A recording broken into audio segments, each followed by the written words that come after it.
Pride isn't always loud. Pride isn't always loud. Sometimes it is quiet, private, unassuming. It doesn't strut, it settles. It doesn't shout, it breathes. Sometimes it's a whisper, not a parade. Sometimes it's sitting with your own story and choosing not to hate it. Sometimes it's simply waking up and staying and being. Sometimes it is putting on clean socks. Sometimes it is not picking at your scabs, whether emotional or otherwise. We talk a lot about celebration when it comes to pride, but in this episode, we are not celebrating. This isn't rainbow capitalism or created joy. This is about survival, slow, quiet, unglamorous healing. The kind of healing that doesn't come with applause. The kind of healing that doesn't make for a movie montage. The kind of healing that looks like forgetting to shower for 2 days, but finally brushing your teeth and calling it a win. The kind that means not blocking your old self, but meeting them where they were and saying, I get it now. It's the healing that happens under fluorescent lights in waiting rooms, the kind that hides in to-do lists you never finish. If you're still in the middle of this healing, you're welcome. You are not behind. There is no race to recovery. There is no expiration date on feeling broken.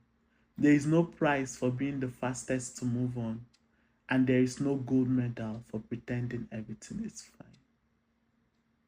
For those who are still learning how to say their name without flinching, this space is for you. It is also for those who are practicing what self-worth sounds like in their own voice.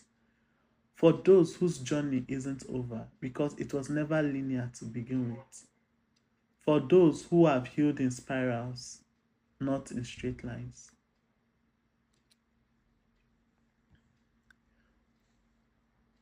When I think of healing, I don't think of before and after pictures, the kind you see in self-help books or plastered across social media. I think of the blurry middle, the raw, unedited, unfiltered middle, the part that doesn't get documented because it's too ordinary to be inspirational and too painful to be aesthetic. The during, the messy, the mundane, the barely holding it together but still here part.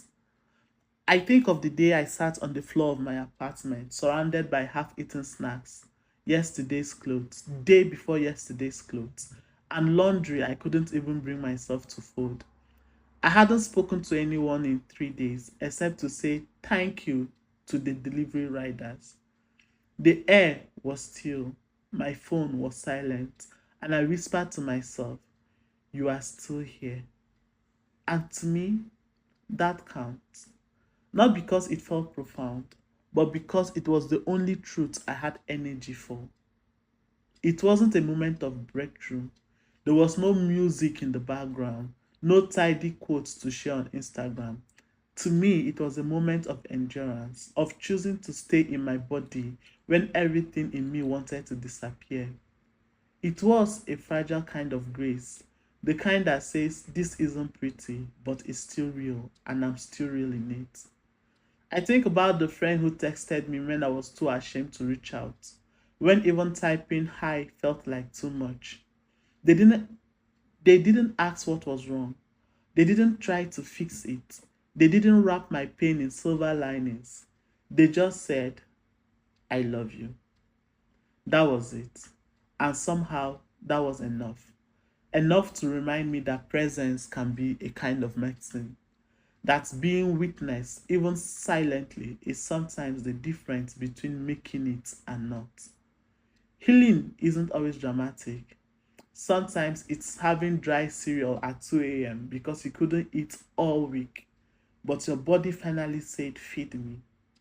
Sometimes it is finally scheduling that appointment you have been avoiding for 6 months, then crying after because it felt like a betrayal to ask for help. Sometimes it is canceling everything because you need a nap and not an explanation. And this time you don't apologize for it. Sometimes it is saying no to things that once made you feel valuable, because now you are trying to feel whole, not just useful. Sometimes it's deleting someone's number, someone who made you once feel small in the name of love. Sometimes it's keeping it, scrolling through the messages and choosing silence, not because you are bitter, but because you are healing. Sometimes it's writing your own name in a notebook over and over and over again until it stops feeling foreign and alien to you, until it sounds like a home you are learning to return to. That is the kind of healing I know. The kind that asks nothing but honesty. The kind that doesn't need a caption. The kind that doesn't need an explanation. That just need breathing. Just breathe. Shame is sneaky. It doesn't announce itself with fanfare. It doesn't come in shouting. It slips in quietly, unnoticed, wearing your voice, dressed in your memories. It lives in the quiet corners of your thoughts, like a squatter in the back room of your mind that you forgot to evict.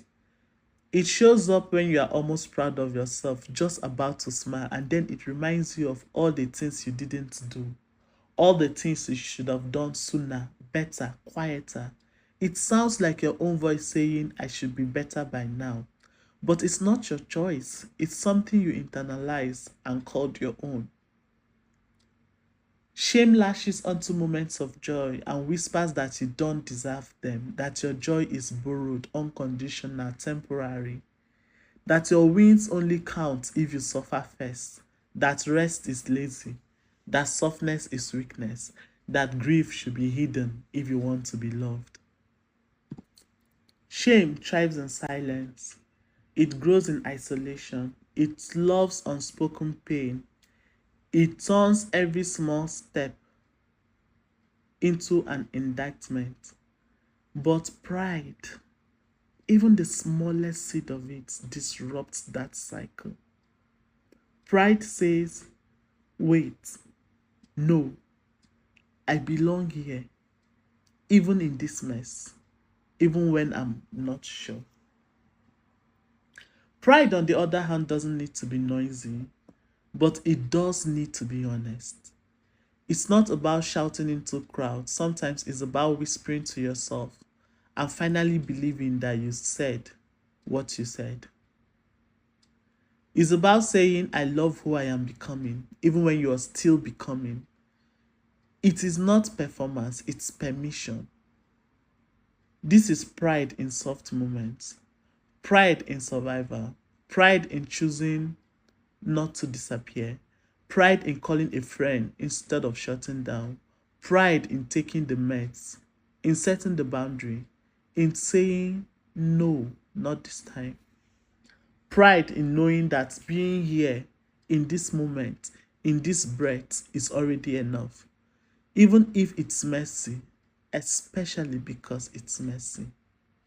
Pride that looks like compassion for your younger self, the one who flinched at every mirror, the one who practiced their voice in private, the one who begged for love in the wrong places, because they didn't know they deserved better.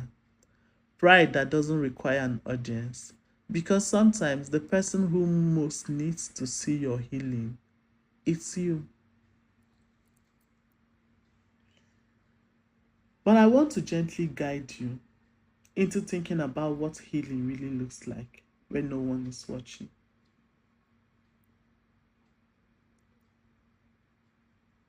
Pause. Yeah, please pause. Take a deep breath wherever you are, whether you're sitting, standing, lying down. Let your body settle. Notice how it feels to just be still for a second. Now bring to mind the version of yourself that you have been most ashamed of. Maybe it's the version that couldn't get out of bed.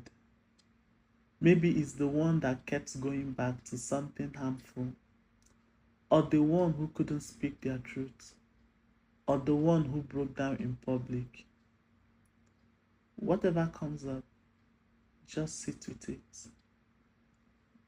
No judgment. Now, can you do me a favor? Can you say to that version of you, you were trying? Say it like you mean it. You were trying. You didn't have what you needed. You were in survival mode. Say it again, but this time mean it. You were trying. You didn't have what you needed. You were in survival mode. Take another deep breath. Can you honor that person? Can you not erase that person?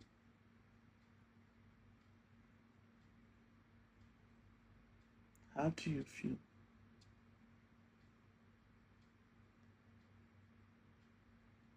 That's healing.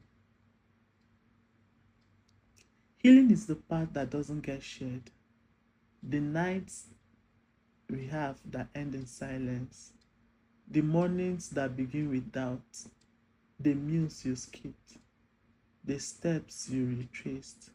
The words you swallowed back. The apologies you never said. They are the parts that feels like nothing, but they are actually everything. If you are the person still carrying old wounds, still rewriting your story, the stories you were told about yourself, maybe it was a lie dressed as love. Maybe it was shame wrapped in tradition. You are not late. You are not behind. You are in motion. And even the pause is part of the movement.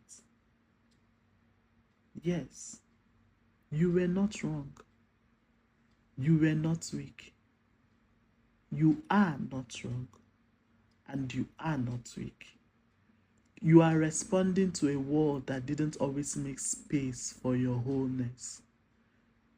But now, you are healing in your own time, in your own way, with your own language. And that is something to be deeply, quietly proud of.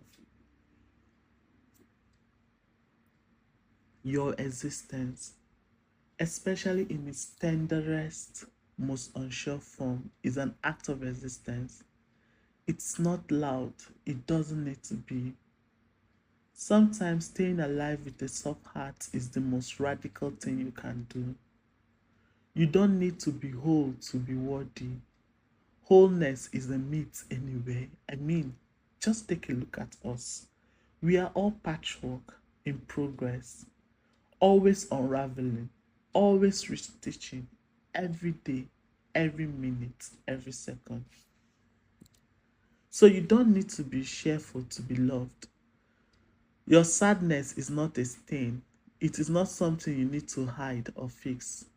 You don't need to finish the journey to deserve rest. You don't need to explain why it still hurts. You just need to know your pain isn't proof of failure.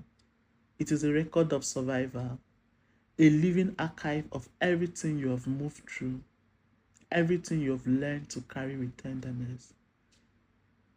Let that be enough. For today, let it be more than enough.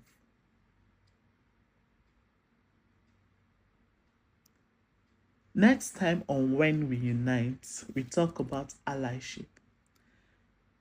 The kind that protects, the kind that listens, the kind that shows up, the kind that knows when to speak and when to step back. This has been When We Unite. I'm Madam Kelsey Brooks. Thank you for holding space with me. Thank you for staying. Thank you for choosing not to disappear. It's is enough.